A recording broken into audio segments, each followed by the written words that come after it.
os métodos desse homem, esse homem aqui, ó, os métodos dele, Steve Bannon, produziram o fenômeno que remoldou a extrema-direita nos Estados Unidos, à semelhança deste, Donald Trump. Qual é a grande questão aí, né? Criou-se uma nova fórmula de ascensão de líderes de extrema-direita ou mesmo de direita, com base no que o criador produziu para a sua criatura. Um homem que, mesmo afastado da política, né, consegue manietar e manipular afeições, amores, eu diria até, digamos, fixações, né, do povo, de uma boa parcela do povo americano. E exatamente com essa fixação que Trump conseguiu manietar a população e convencer uma parte dos cidadãos americanos a tentarem um golpe de Estado contra Joe Biden, como invadindo o Capitólio. Hoje, Donald Trump foi intimado a falar sobre a invasão do Capitólio até o dia 14 de novembro. E Bannon, esse homem, o criador da criatura trumpista, né? Ele foi condenado a 4 meses de prisão por desacato. Ele desafiou o Congresso quando foi intimado e se recusou a prestar depoimento. Óbvio que, para uma parcela dos trumpistas, isso deve estar sendo usado como vitimização, perseguição, o sistema. Lá como cá, o discurso é o mesmo. A gente vai trazer todos os aspectos dessa fala, dessa decisão, agora com ela, Heloísa Vilela. Boa tarde, Dani. Pois é, como você estava dizendo, ele conseguiu convencer muita gente e até hoje você tem uma parcela do público, do eleitorado americano, que acredita piamente que as eleições foram fraudadas. Até hoje, Donald Trump repete isso na mídia social que ele criou para poder continuar divulgando as suas ideias, porque ele foi expulso, né, do Twitter, de outras mídias sociais. Mas Steve Bannon hoje foi condenado a 4 meses de prisão e há uma multa de $6.500. O juiz foi bastante duro com ele e é bom que a gente diga, foi o juiz indicado para o cargo pelo ex-presidente Donald Trump. E esse juiz concedeu o que muita gente considerou um favor a Bannon. Ele vai poder aguardar em casa o resultado de um recurso, que ele ainda nem deu entrada nesse recurso, mas tem 14 dias para dar entrada, contestando a acusação que foi feita, questionando a condenação que ele recebeu, dizendo que ele foi mal assessorado por seus advogados, que não sabiam que se ele não comparecesse ele poderia ser preso, que ele tinha privilégio presidencial porque as conversas dele com Trump deveriam ser mantidas em segredo, enfim. Então ele alegou isso tudo e o juiz no julgamento negou tudo isso, mas vai aguardar o recurso.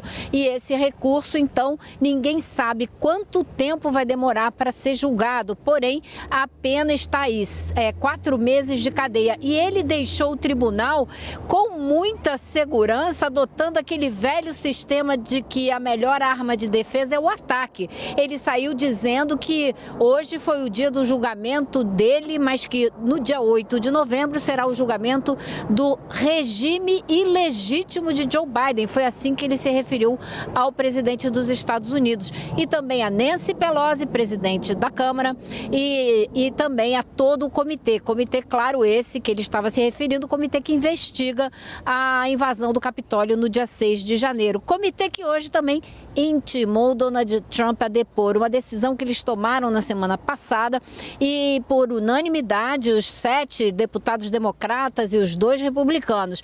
E não só intimaram, como enviaram uma carta explicando o porquê da intimação e alencando todas as acusações que fazem contra o ex-presidente. Entre elas, o fato dele ter sido, segundo a carta, o primeiro e único presidente da história dos Estados Unidos que tentou reverter o resultado de uma eleição presidencial. Eles também destacam que chamar um ex-presidente a depor na comissão não é algo fora do esquadro ou que nunca tenha acontecido. Isso aconteceu, inclusive Lincoln depois no Congresso uma vez. E eles também dizem para Trump que eles têm informações de vários assessores dele, de funcionários da Casa Branca, que comprovam que ele está no centro dessa campanha que foi montada com várias partes para chegar a esse resultado, tentar reverter o resultado das urnas, o que provocou, segundo eles, uma reação sangrenta na capital dos Estados Unidos e um ataque ao Capitólio. Agora resta saber se Donald Trump vai comparecer. Ele tem prazo até o dia 14 de novembro para depor e até o dia 4 de novembro para entregar todos os documentos que a comissão pediu. Documentos esses que comprovam as comunicações entre ele e vários advogados e assessores, que inclusive já foram diante da comissão para depor. Muita gente diz naquela fofoca política no país que Donald Trump tem a intenção de comparecer para usar a comissão como palco político. Mas muita gente acha que ele vai enrolar essa situação e empurrar isso para ser o mais tarde possível, porque no dia 8 de novembro a gente tem a eleição aqui que vai renovar a Câmara e o Senado. Grandes chances dos republicanos tomarem a maioria da Câmara e já prometeram que vão dissolver a comissão. Dani. Boa, Elo, é engraçado, né? É macho pra caramba pra xingar todo mundo, falar mal dos outros, botar a teoria da conspiração na rua e na hora do vamos ver, falar, ai, meu advogado me orientou mal, querido, não fiz por mal, nada disso, eu não sabia, então se der para deixar passar, pelo menos o juiz ficou com a institucionalidade, né? Honrou a toga e impôs uma punição a Bannon, que está sujeito, apesar do estrelato, né, mundial, né, guru da extrema-direita, mas impôs a Bannon a mesma pena que seria imposta a qualquer outro americano que decidisse, né, desafiar um chamado de uma comissão que está investigando um caso gravíssimo, uma tentativa de golpe no Congresso Nacional. Eu realmente acho impressionante como aqui no Brasil virou moda, né? Tigrão na internet, né? E na hora de falar com a justiça é tchutchuca. É assim que aqui no Brasil estão chamando esse tipo de comportamento. Dani, isso, claro, foi uma coincidência muito, talvez feliz para uns, infeliz para outros, essa sentença ter saído no mesmo dia da intimação, porque, claro, todo mundo está pensando nisso. O caminho que Bannon seguiu pode ser o caminho que Donald Trump tem a seguir.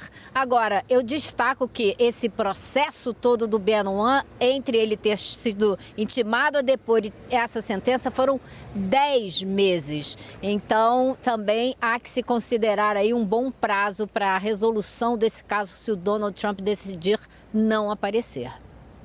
A Heloísa Vilela, a Heloísa toda elegante, né, gente? É cuidadosa nas palavras, eu mando um tigrão e tchutchuca aqui, né? Ela se aguenta. Desculpa, Elo. Valeu, gente. Deixa eu trazer aqui o Lorival Santana, olha aí, também chegou rindo. Acabei com a institucionalidade. Esse negócio tá também agora aqui. É sexta-feira, né, Lorival? Algum alívio a gente tem que ter na vida. Lori, eu virei fã daquele documentário, né, Get Me Roger Stone, porque eu acho que ele coreografa muito quem é esse cara, né?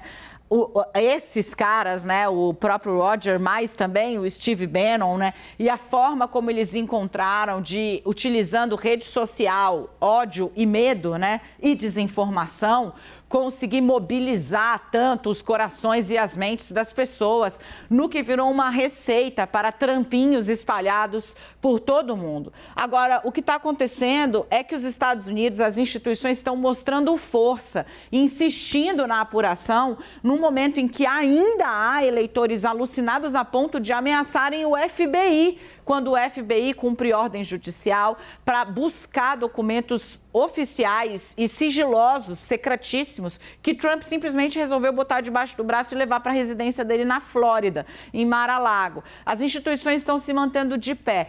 A minha pergunta para você não é exatamente simples, né?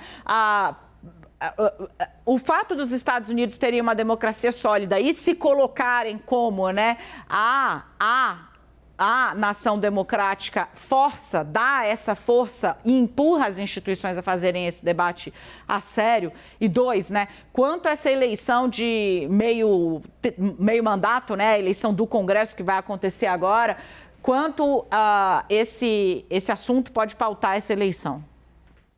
As instituições democráticas dos Estados Unidos são as mais fortes que existem no mundo. E mesmo assim, a democracia é sempre frágil. A democracia é um acordo de damas e cavalheiros, né? Se não há damas e cavalheiros suficientes, a democracia sofre. O que deu base a essa intimação do Steve Bannon foram, por exemplo, frases que foram gravadas e mostradas na última sessão dessa comissão de 6 de janeiro. No podcast dele, na véspera do dia 6 de janeiro, quando houve a invasão do Capitólio, ele disse: todo o inferno vai acontecer amanhã, né? E numa interceptação de uma conversa dele com interlocutores na China, ele disse o seguinte: o que Trump vai fazer é declarar vitória, certo? Ele vai declarar vitória, mas isso não significa que ele é o vencedor. Ele só vai dizer que ele é o vencedor. Então é por isso esse tipo de trama que levou a essa intimação e agora a essa ordem de prisão.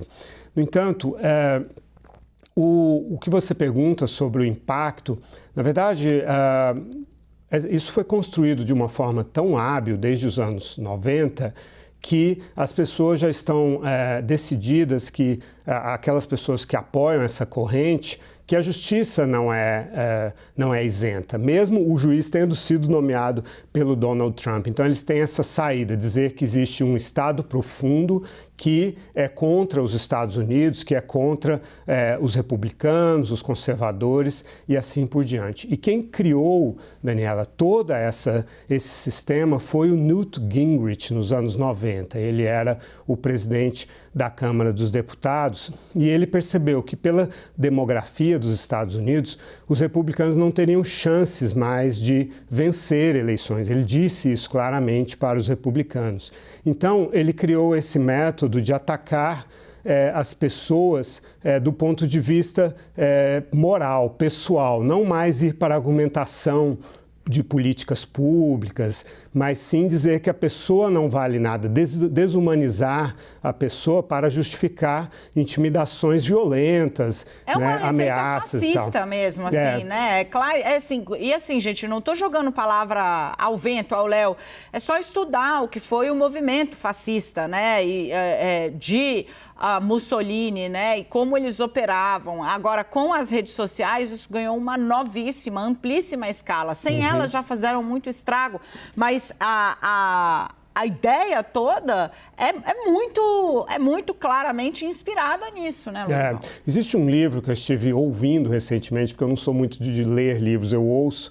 Tá bom, decano. Para quem lê em inglês ou ouve, o livro se chama Burning Down the House, que é queimando a casa. A casa é a Câmara dos Deputados, né? Porque o Newt Gingrich foi presidente. Newt Gingrich, a queda de um presidente da Câmara e a ascensão do novo Partido Republicano. Esse livro é do Julian Zelizer. Eu acho que só tem em inglês, mas vale muito a pena. Vai desde a infância do Newt Gingrich, ele sofreu com um padrasto que vinha das Forças Armadas, que era duro demais com ele, e aí ele virou um cara que não aceitava nenhum tipo de autoridade, um cara muito violento, muito agressivo, ingressou no Partido Republicano na Geórgia, mudou-se da Filadélfia para a Geórgia para criar o Partido Republicano lá, porque a Geórgia era bastante democrata, né? E ele virou o presidente da Câmara dos Deputados. E o método dele era xingar as pessoas,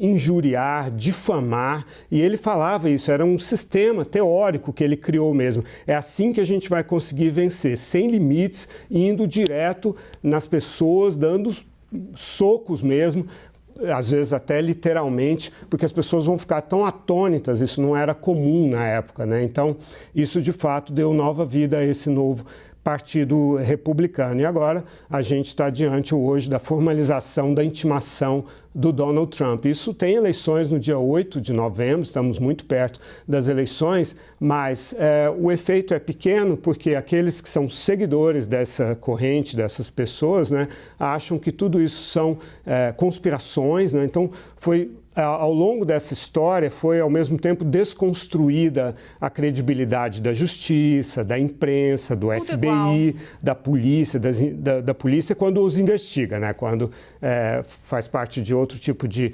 ação criminal comum, eles apoiam. Mas essa polícia, sobretudo o FBI, que investiga crimes políticos e tal, eles se encarregaram de desconstruir a credibilidade para se preparar para a situação como essa. Ah, fomos condenados? Ah, mas isso aí é todo mundo vendido contra nós. Ô, Lorival, eu vou pedir só para você, então, reler a fala que você trouxe, o grampo com os chineses, né, do Steve Bannon, porque quando a gente insiste em trazer para vocês o bastidor, a informação que é rejeitada de público muitas vezes, a gente insiste pelo seu direito a não ser tão grosseiramente manipulado. Eu, nas redes sociais, de vez em quando...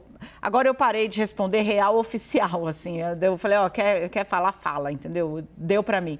Mas eu sempre falei, né, que as pessoas, elas manietam, cortam frases, tiram de contexto de uma maneira tão grosseira que, pra você engolir, ele acha com certeza que você é um idiota.